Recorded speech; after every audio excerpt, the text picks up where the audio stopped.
we are going to be demonstrating how to clean a stall that is bedded with straw.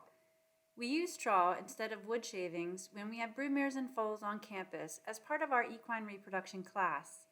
Straw doesn't stick to the newborn foals like shavings, and it can also be matted to form a thicker, softer bedding for foals to lie on.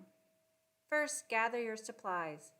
You will need a pitchfork, shovel, broom, and a wheelbarrow. For safety reasons, it's a good idea to remove the broodmare and foal from the stall while cleaning it. Remove the water buckets so they can be cleaned and refilled with fresh, clean water.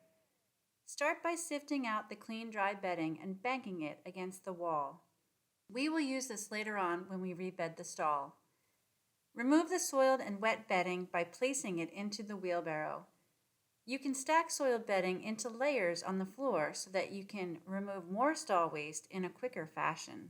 You can also use a shovel to scrape up the wet bedding that sticks to the stall floor. Take the wheelbarrow to the manure pile and empty it. Straw stalls create a lot of waste, so expect to do this quite a few times. To rebed the stall, pull the clean straw down from the walls. Push the straw towards the wall to pack it more tightly together and then pat it down. This creates a thicker mat for the mares and foals to lie on.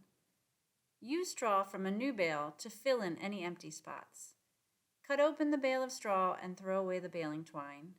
Shake out each flake of straw to separate it evenly onto the stall floor. Pack the new straw and pat it down. Sweep up any bedding that dropped outside the stall door or in the aisle. It may also be a good idea to blow out the barn aisle to give it a finished and more professional look. Now it's time to clean and refill those water buckets and hang them back in the stall.